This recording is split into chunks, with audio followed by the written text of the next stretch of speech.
também Cristo padeceu uma vez pelos pecados, o justo pelos injustos, para levar-nos a Deus, mortificado na verdade na carne, mas vivificado pelo Espírito, no qual também foi e pregou aos espíritos em prisão, os quais em outro tempo foram rebeldes, quando a longanimidade de Deus esperava nos dias de Noé, enquanto se preparava a arca, na qual poucas, isto é, 8 almas, se salvaram pelas águas.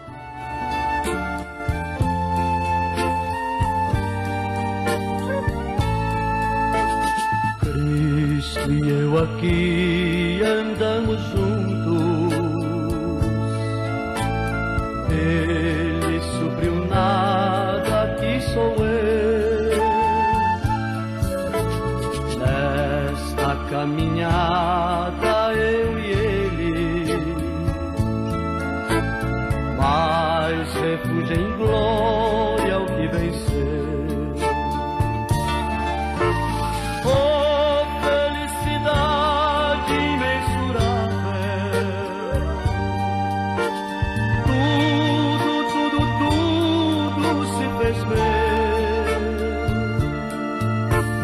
Desde que minha vida eu dei a Ele, minha nulidade Ele escondeu. Oh, felicidade inenarrável, glória, glória, glória ao que venceu.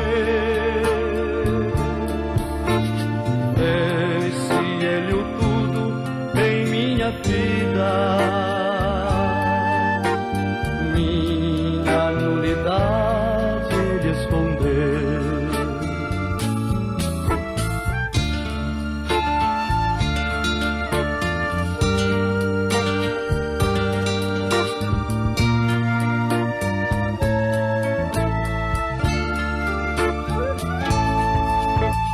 O meu tudo eu sei que não é nada. Ele é o Rei e tudo é seu. Meu tudo que é nada dei a Ele, minha nulidade Ele escondeu.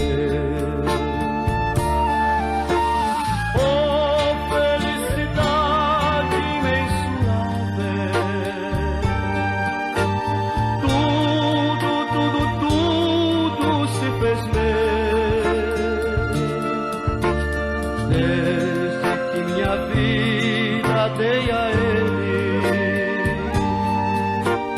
minha nulidade Ele escondeu. Oh, felicidade inenarrável, glória, glória, glória ao que venceu. Fez-se Ele o tudo em minha vida, minha nulidade Ele escondeu.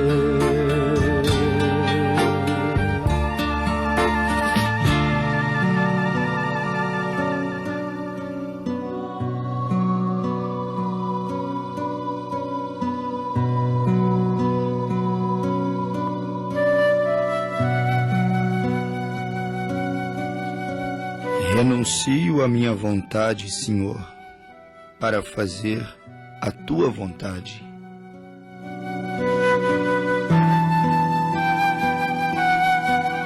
Renuncio os meus desejos para viver os Teus, ó Pai.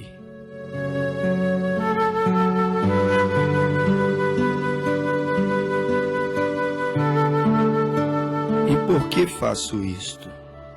Porque fazendo isto, encontro paz e assim consigo viver a verdadeira liberdade em Jesus.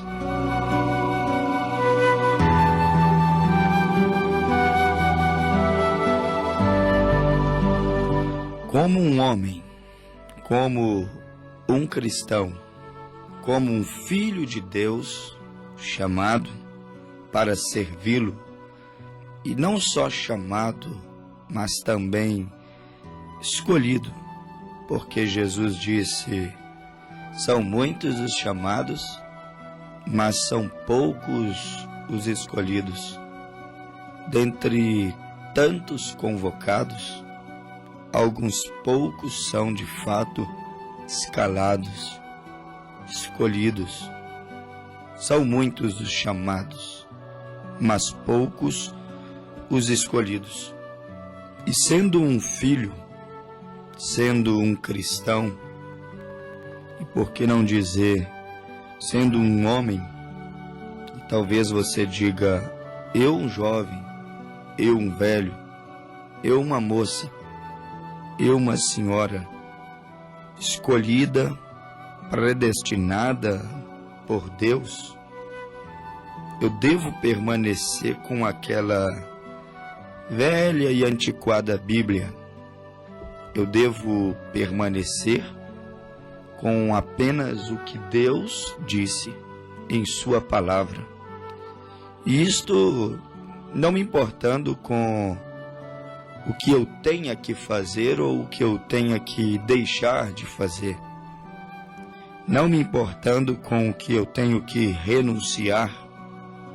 Não me importando até mesmo se tenho que crucificar os meus desejos, porque a Bíblia diz em Gálatas 2:27 que aqueles que desejam serem fiéis, verdadeiros, que aqueles que se julgam chamados, escolhidos, aqueles que desejam servirem piamente a Cristo Jesus.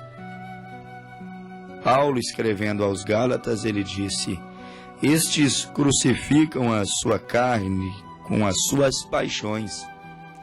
Sua carne com suas paixões não é outra coisa senão crucificar os seus próprios desejos. E talvez não encontraríamos nenhum dentre os homens que não tivesse desejos próprios, paixões próprias, concupiscências próprias. Todo ser humano normal tem os seus desejos próprios, inerente do ser humano. Assim ele foi criado, assim ele se tornou após a queda, ele herdou esta natureza, vontades e desejos. Porém, Paulo, dizendo aos Gálatas, ele diz de maneira clara que o pecado não está em você ter desejos, vontades.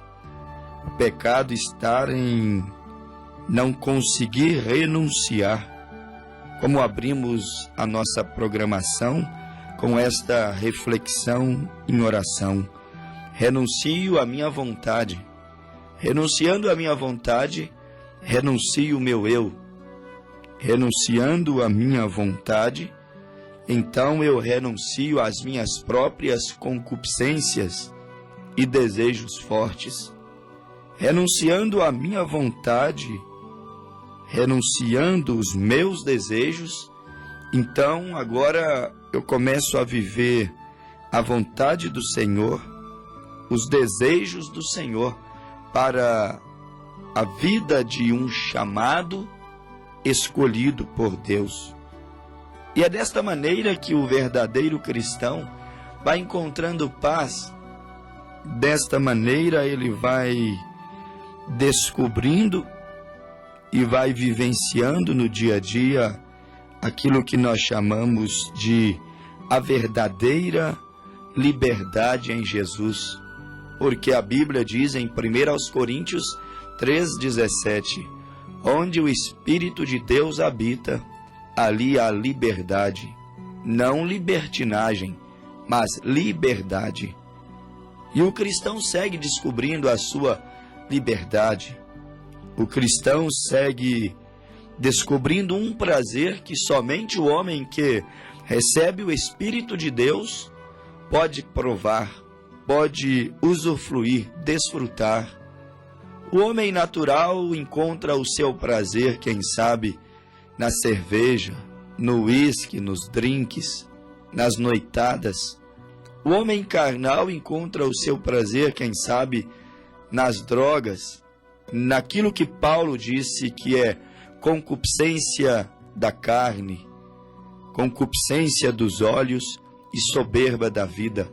Porém, quando um homem nasce de novo, e então ele vem e serve piamente, não de maneira negligente, não personificando uma vida que ele não a tem, não fingindo uma experiência que ele nunca teve.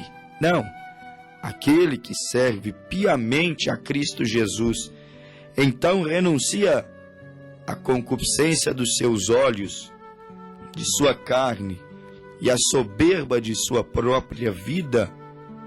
Então agora ele vai provar de um prazer que o homem natural jamais conseguirá provar, a menos que ele se arrependa dos seus pecados, seja lavado no sangue de Jesus Cristo e então receba o batismo com o Espírito Santo. E isto é impossível um homem passar por este processo a menos que o Espírito do Senhor o convença, porque é o que também diz a Bíblia: o Espírito Santo é que convence o homem da justiça, do pecado e do juízo.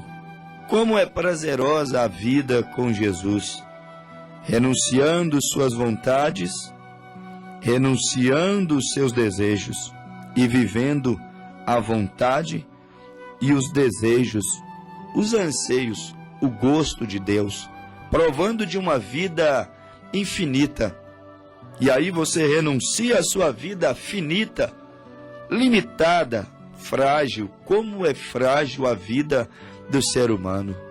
Hoje está tão robusto, ombros eretos, com tanta saúde, e amanhã às vezes já está em fase terminal de uma doença. Amanhã às vezes já tem que estar descendo à sepultura, e então você escuta pessoas suspirando e dizendo: era tão forte, tinha tanto futuro, tinha uma carreira brilhante. Mas a realidade é esta: a vida do homem é frágil. E quando nós renunciamos à vida frágil do homem, à vontade limitada do homem, quando renunciamos os desejos do homem, que na verdade se findam bem ali na sepultura. Você não deve ver a sepultura como algo distante. Ela está bem ali. Aonde você vai, ela está. Ela está no trabalho, ela está no lar, ela está no seu automóvel, ela está nos seus momentos de descansos, no seu momento de lazer. Ela está sempre te acompanhando, em um piscar de olhos, em um relance, de um minuto para o outro. Talvez você possa estar se encontrando naquela necessidade de descê-la ou descer à sua sepultura. E aí você então se encontra com esta reflexão: renuncio a minha vida, Senhor, para fazer então viver a minha alma. Renuncio a minha vontade, Senhor, para fazer tua vontade. Renuncio meus desejos para viver os teus desejos. Renuncio meu cansaço, minha fadiga.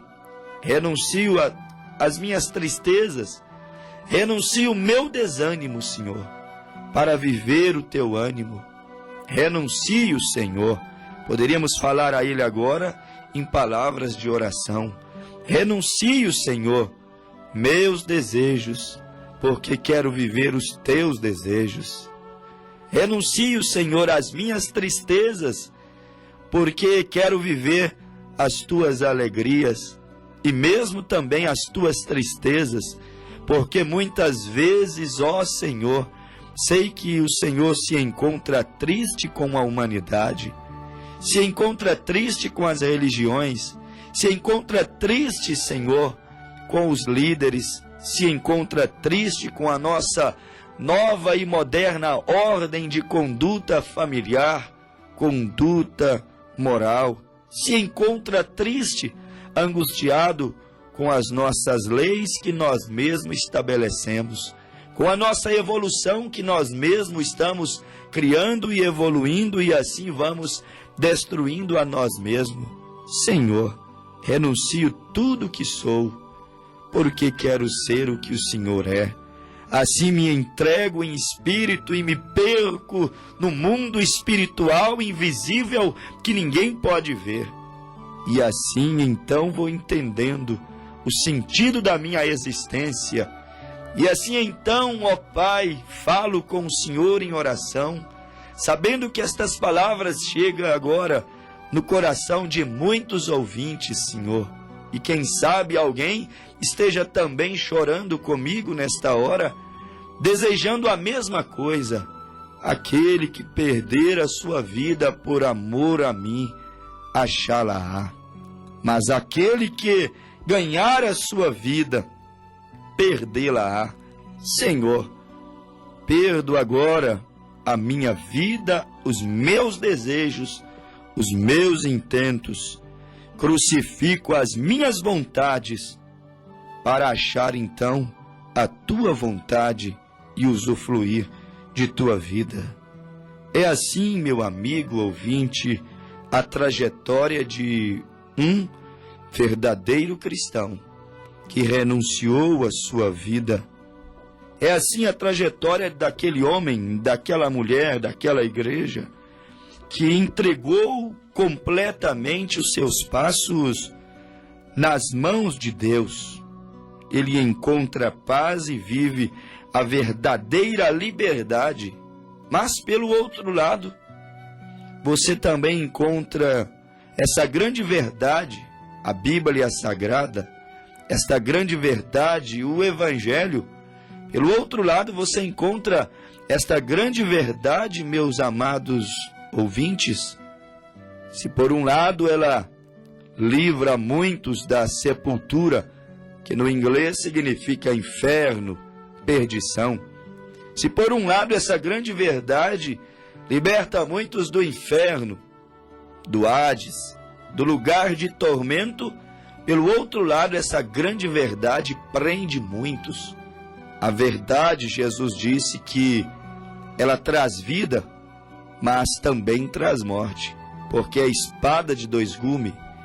A verdade, ela traz liberdade, sim, mas não podemos negar, ela também traz prisões. A verdade, ela traz gozo eterno, sim, traz para os salvos, para aqueles que renunciam a si mesmo, sua vontade e seus desejos, para viver a vontade e os desejos da verdade, que é Cristo, que é a palavra. Mas, pelo outro lado, essa grande verdade também traz agonia eterna, sofrimento sem fim, sofrimento tal que nenhum homem, aquele que mais sofre nessa terra, poderia expressar a dimensão daquele sofrimento. E aí então o profeta William Branham nos diz: se um homem é chamado por Deus, ele permanecerá com aquela Bíblia. Não se importará com o que ele tenha que fazer ou com o que ele tenha que deixar de fazer. Não se importará com o que ele tenha que renunciar. Ele não se importará se o mundo irá ridicularizá-lo, tê-lo como um fanático, um santo rolador.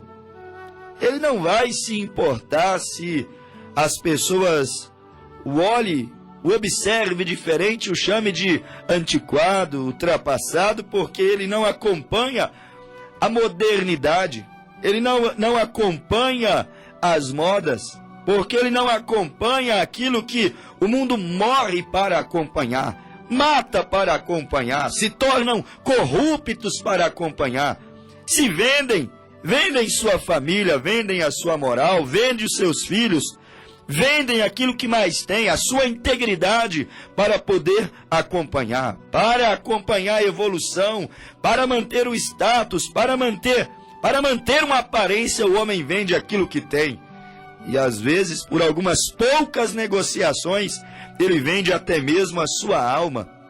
E então ganha a sua vida aqui, mas perde a sua alma ali, bem ali do outro lado, nessa dimensão que está bem aqui agora mesmo, à nossa volta.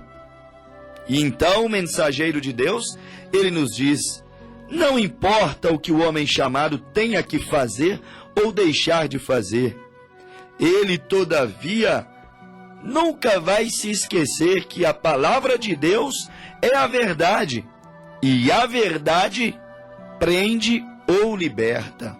Foi o que nós vimos em nossa leitura bíblica de 1 Pedro, capítulo 3, verso 18 até o verso de número 21. A grande verdade que ecoou através de Noé naqueles dias, conhecido como dias antediluviano, aquela grande verdade que, na verdade, ela libertou a Noé. Aquela grande verdade que inspirou aquele velho considerado louco, caduco, insano, obsoleto, cafona, careta. São expressões comuns desta geração e desta era banal, vulgar que nós estamos vivendo. E eu tenho certeza que o mais louco dos homens concordaria comigo que essa é uma era louca, banal, corrompida e que, na verdade, não tem como pensar em futuro quando você olha para uma era, uma geração como esta que nós estamos vivendo.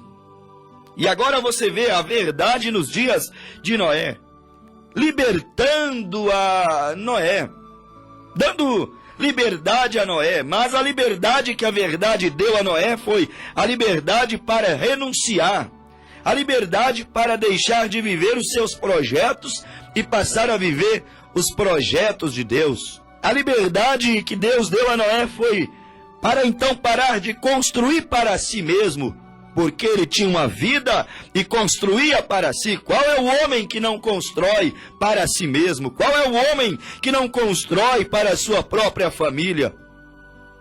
Então Noé se encontrou com a verdade, e Noé divinamente foi inspirado por Deus e avisado da destruição do dilúvio e orientado a construir uma arca.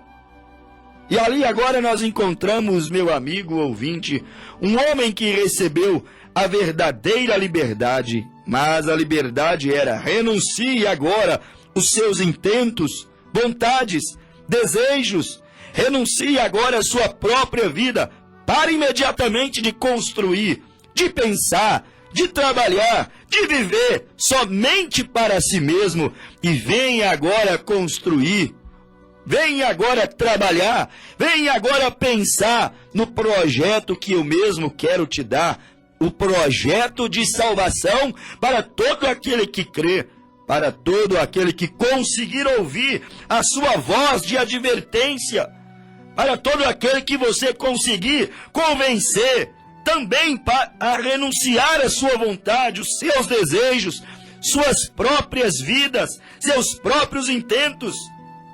Venha viver um projeto agora, venha viver uma vontade agora, venha construir agora, mas não só para você, não só para os seus desejos, não só para os seus ideais. Venha agora construir uma arca, e na verdade isso te prenderá 120 anos, mas estar preso ao projeto de Deus 120 anos é encontrar a verdadeira liberdade.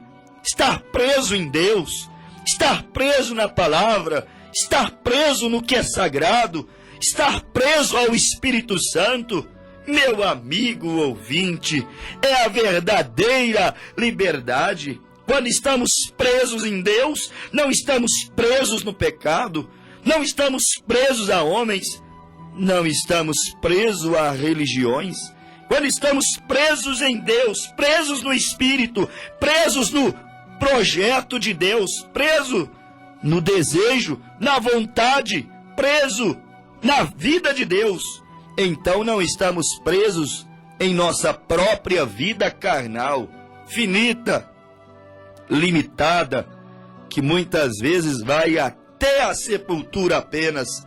Mas quando estamos presos naquela construção da arca de 120 anos, quando estamos presos em servir a Deus, independente de quanto tempo tenha que servi-lo, independentemente se eu tenha que renunciar minha juventude, independentemente se eu tenha que renunciar minha vontade, meu desejo, meu eu, meus intentos, independentemente se eu tenha que crucificar os desejos de minha carne, crucificar os desejos dos meus olhos, crucificar o desejo do meu espírito. Meu amigo ouvinte, eu preso em Deus encontro a verdadeira liberdade e não sou mais escravo dos meus olhos, não sou mais escravo do meu corpo, não sou mais escravo dos desejos carnal, que todos os homens nasceram com ele. E é anormal aquele que não tem os seus desejos dentro de si. Esta é a grande verdade sagrada de Deus. Noé, sim, parou de construir e viver para si mesmo, mas encontrou a verdadeira liberdade, a verdade de Deus que encontrou com Noé. Em Gênesis capítulo 6, o livrou, o libertou, o fez construir para Deus, parar de construir para o mundo, parar de construir para a política, parar de construir para si mesmo, parar de construir para a religião e então construir somente para Deus. E construindo para Deus, você pode dizer: eu vivo agora, construindo para Deus a verdadeira liberdade em Cristo. Eu entendo agora o que Paulo quis dizer: onde o Espírito do Senhor habita, ali a liberdade. Eu entendi agora o que Paulo disse: todas as coisas me são lícitas, porque eu tenho liberdade em Jesus, mas nem todas me são convenientes, nem todas me serão edificativas, nem todas me elevarão, nem todas me farão bem. Mas eu posso porque eu tenho a liberdade em Cristo Jesus. E agora eu tenho aqui Noé, o pregoeiro de justiça, que foi livre, que foi solto, que foi liberto pela palavra. Mas em contrapartida eu tenho toda a sua geração, 99,99,99 de sua geração, que a mesma palavra que manteve Noé livre de si mesmo, livre do pecado, livre da condenação, livre de construir, livre do egoísmo, do egocentrismo, construir apenas para si mesmo. Agora eu encontro Noé livre por Deus, mas encontro toda aquela geração presa. E quem os prenderam? Quem os deixaram encarcerados em prisão? Foi a própria palavra. Eles rejeitaram a palavra, então foram julgados e condenados pela palavra. E é justamente a hora que estamos vivendo. E como foi nos dias de Noé, será nos dias da vinda do Filho do Homem. Estes são os dias que estamos vivendo, os dias da vinda do Filho do Homem.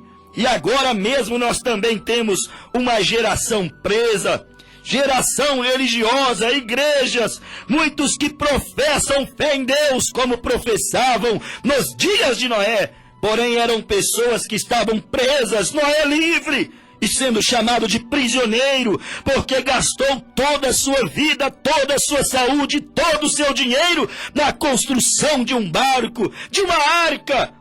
Noé era chamado de preso, mas era o livre. E a geração de Noé era chamada de livre, mas era a geração presa. Eram livres para os seus carnavais, eram livres para as suas festas da carne, eram livres para a mentira, eram livres para a corrupção, mas eram presos para ir à eternidade, presos para não irem morar com Deus. E assim está os dias que nós estamos vivendo, aqueles que zombam dos verdadeiros crentes, aqueles que os chamam de atrasados, legalistas, radicais, ultrapassados, mentes fechadas, santos roladores, aqueles que olham para os verdadeiros crentes que preservam a santidade e a palavra de Deus e os chamam, meu amigo ouvinte, de presos. Eles não sabem que estes presos do Senhor têm a verdadeira liberdade, e estes livres, e que muitas vezes dizem: vivemos na graça, somos livres. Não sabeis vós que vós tendes sido prisioneiros, réus? Não sabeis vós que são agora almas que estão encarceradas? Não podem crer na verdade, não podem se arrepender, não podem vir correndo e pedir o batismo nas águas em nome de Jesus Cristo. Não podem se render ao Espírito Santo, não podem renunciar sua própria vida. Não conseguem renunciar seus próprios desejos, seus próprios intentos. Não conseguem parar de construir e pensar somente em si mesmo. São presos, escravos de si mesmo. E nós temos a Bíblia nos dizendo em 1 Pedro 3,20 que Jesus é tão justo e tão verdadeiro que ele desceu até as partes baixas da terra. Quando ele morreu, ele desceu ao inferno, ao Hades, e ali ele encontrou uma geração de pessoas presas no inferno. E então ali ele disse para eles: vocês foram rebeldes, quando a longanimidade de Deus esperava nos dias de Noé por vocês 120 anos. Enquanto se preparava a arca, Deus esperava por aquela geração, mas eles não vieram. Meu amigo ouvinte, Deus está esperando essa cidade, Deus está esperando estes inúmeros ouvintes que ouvem a minha voz agora. Deus está esperando essa geração há muitos anos, como ele esperou a geração dos dias de Noé. Mas é fato, a geração dos dias de Noé eram almas encarceradas, eram almas em prisão, e não vieram a Deus, mesmo Deus esperando por 120 anos. Quanto tempo mais o Senhor estará clamando? Quanto tempo mais o martelo de Noé estará batendo? Quanto tempo mais a trombeta estará soando? Quanto tempo mais a trombeta estará convidando os filhos, os chamados predestinados, para entrarem na arca? Não sabemos mais quanto tempo o Senhor vai chamar, mas é fato, a mesma palavra que libertou a Noé e sua família, condenou e escravizou a geração dos dias de Noé. É fato, esta mesma mensagem que arranca lágrimas, arrependimento, sensibilidade de alguns corações, está também condenando a muitos que agora mesmo blasfemam, chamam de fanatismo, de loucura ou qualquer outra coisa. Uma mensagem de graça e juízo está soando, ecoando uma vez mais na terra. Meu amigo ouvinte, venha ouvir a mensagem que te ajudará, te dará força para dizer: Senhor, renuncio à minha vontade para fazer a tua vontade, renuncio meus desejos para viver os teus desejos, renuncio à minha vida mortal, finita, mesquinha, para viver a tua vida eterna, inesgotável, infinita. Assim, Senhor, eu encontrarei paz. Assim, Senhor, eu viverei a verdadeira liberdade em Jesus Cristo. Amém, Senhor.